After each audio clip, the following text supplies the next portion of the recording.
Hi, welcome to my channel, or welcome back if this is not your first time here. If you don't know me, my name's Anna. I'm a clinical psychology doctoral candidate, and on this channel we talk about real-life applications to psychology. Today we're doing something a little bit different. I came across this old interview with Megan Fox and Matt Lauer from, I think it was 2007 or something like that. And when I was watching it, I thought, wow, this host is kind of a covert misogynist, and I can pinpoint the ways in which that's the case.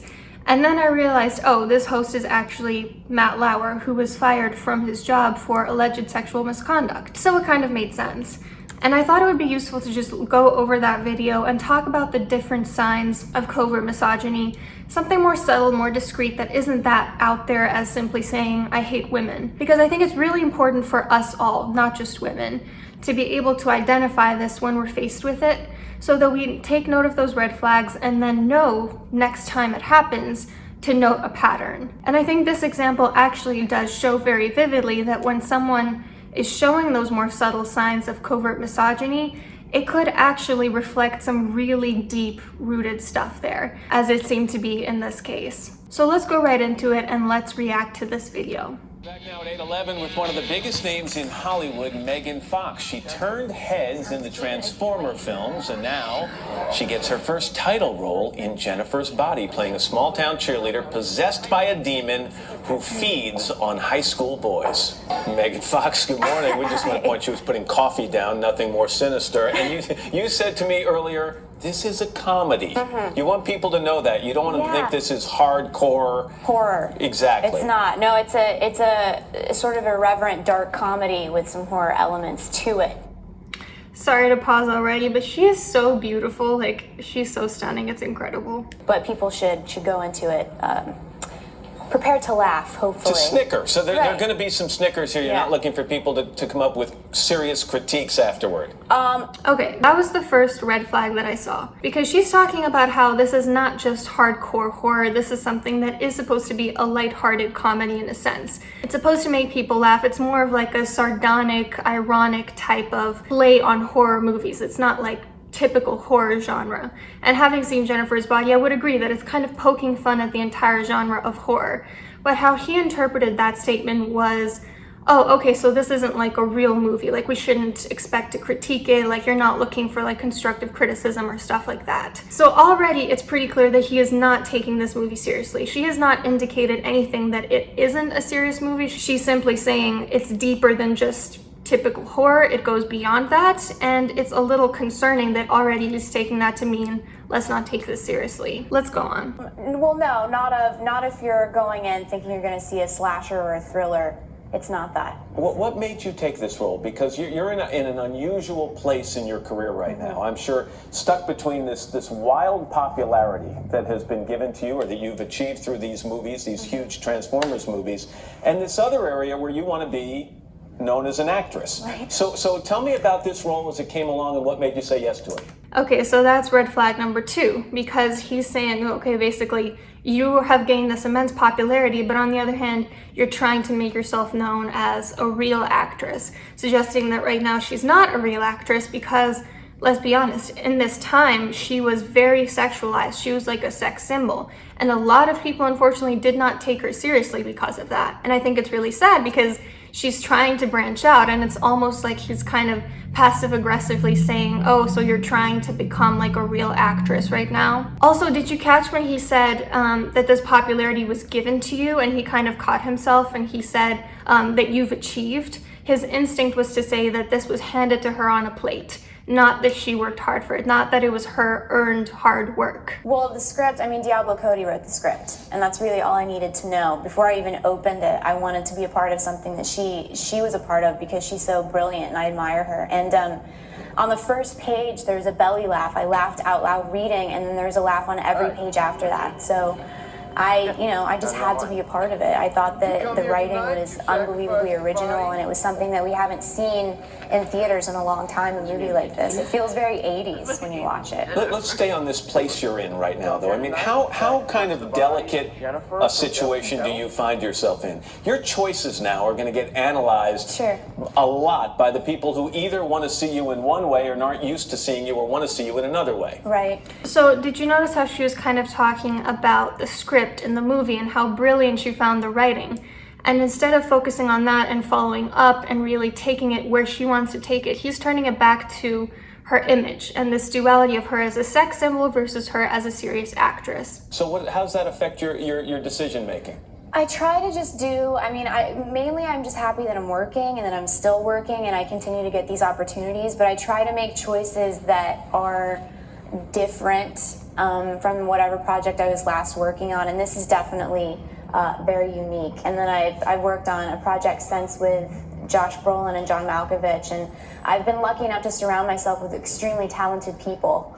You have been very out front and honest about some of the movies you've done. You said acting-wise you were terrible in the first Transformers, and you said you tried very hard in the second. Does this, which is very honest. Does this allow you? Did you catch that he called it honest? He didn't disagree with her. And listen, like, I don't know if her acting was good or not. I didn't really watch the Transformer videos. I certainly understand that actors, when they're first coming out being actors, they're not as good as they would like to be. They're not as good as more seasoned actors. But I just don't think that if this were a male guest coming on his show and saying, oh yeah, my acting was terrible, which first of all, a male guest wouldn't really do. He wouldn't put himself down like that. That someone like a news anchor would agree with them and kind of call it honest instead of, no, you were really good, or at the very least not saying anything that kind of confirms they agree with that. So again, some of the passive aggressiveness kind of putting her down, agreeing with her that she didn't do the best possible job. And this is why I think it's so important for us as women to be a little bit careful about when we put ourselves down.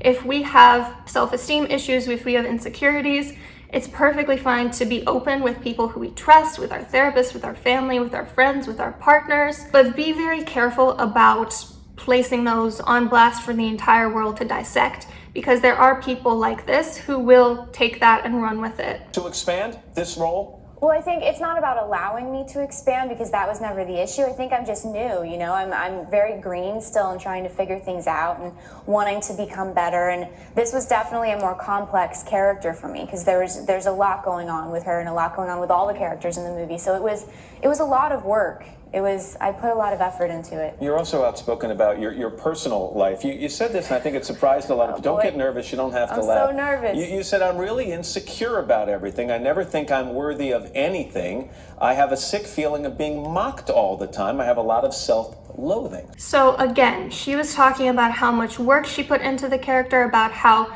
complex the character is. He did not choose to run with that. He could have asked, oh, tell me about that. Tell me about the duality of the character. Tell me about how you got into the role. He instead chose to go back to something she had said prior and to again emphasize her insecurities and to point out that she's not what she would like to be or where she would like to be. On the exterior, when I meet you and others meet you, they think you're pretty confident. Where does this come from? I think that all actors are pretty insecure. And I mean, in general, I obviously can't speak for everybody, but I think that's sort of what drives us into this business, is that insecurity. And especially being a woman, I think all women, unfortunately, have some deep-seated insecurities for whatever reason, because of how we're raised in society. And it's hard having so much focus on you all the time. It's hard to maintain that sort of confidence, because you're always second-guessing yourself and questioning yourself and feeling like you're letting someone down or you're failing in one way or another, because you can't please. She's so eloquent, and she's talking about some really important things here, things like female insecurity and the societal pressures that play into that. But again, I do find it kind of sad that she has to talk about this. And on one hand, I'm a little bit conflicted, because clearly honesty, integrity is very important to her. She wants to be transparent with people. She doesn't want to be, closed off where she has this facade and everyone buys into it. But at the same time, I do worry if it would be more beneficial for her personally to hold back a little, to not share these insecurities with people to profit off of them. But then again, as you can see in some of the comments under this video, a lot of women are saying, oh my God, if Megan Fox is insecure, I don't feel as bad. Like, it seems like just kind of a natural feeling to have. And then, if she struggles with this stuff, then maybe it's not the most important thing in the world to be this stunning, beautiful, famous actress. Maybe other things are more important. Maybe confidence actually does come from within. So for that, I'm very grateful to her that she is being transparent and is helping other women. But I think we have to be just very careful who we share this personal information with, because if we share it with the wrong people, it can be used against us. So yes, share it to uplift women, share it with people that can help you grow and change, but be very careful about some people who might not have very good intentions when they hear this kind of stuff. And if you're going to put that out there, have a very good plan for how you're going to approach that. When people like the news anchor are wanting to capitalize on these insecurities and really emphasize them, have a very strong idea of how you're going to respond to that. And I do think she's doing a good job of responding. I think she's very graceful, she's very eloquent. There's absolutely nothing wrong in the way she's responding to this. I'm not necessarily speaking for her, because clearly she handled the situation very well. I'm speaking more for any other female viewers out there that may be wondering how to handle situations such as this when they come up. He's all of the people all of the time. So how are you handling this outrageous popularity right now? I mean, if you go on Google and you type the letter M in, it goes Megan Fox. I mean, it's amazing how many people have taken an interest in you. What's the best part about it? What's the worst part about it?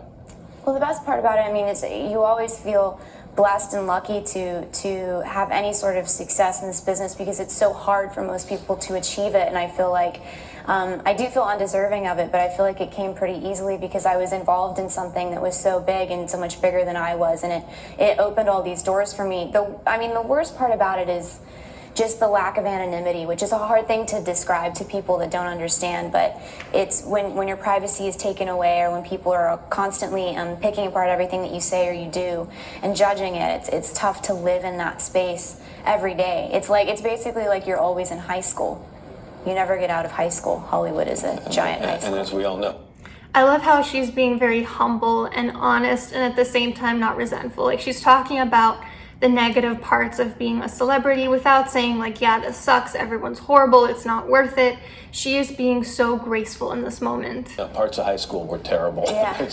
Parts were great though. You were going to guest host the season premiere of SNL. Yeah. You nervous about that? I'm so nervous. I have a fear of public speaking. That's not good. That's not good. No. But we'll see. We'll see what happens. Obviously everybody's a huge fan. Again, you see how she revealed an insecurity. I'm terrible at public speaking, and he didn't say, oh, well, you're going to do a great job, or don't worry about it, or you, when you seem so confident and so well spoken. No, he kind of agrees with her. He's kind of playing into her insecurities. She reveals something that she feels poorly about, and he really leans into that. Fan of the show, and I'm a huge Andy Samberg fan, and I'm really excited to get to meet all these people and get to do something so incredible that I never thought I would get to do. Most people have come through here. Again, such a humble person, always complimenting other people, speaking highly of them. She seems like a very warm, humble person. We're about to do that. Say it's the scariest, best experience they ever have. Really? So good luck with it. Thank you. I hope you enjoy it. And the movie is called Jennifer's Body, and it opens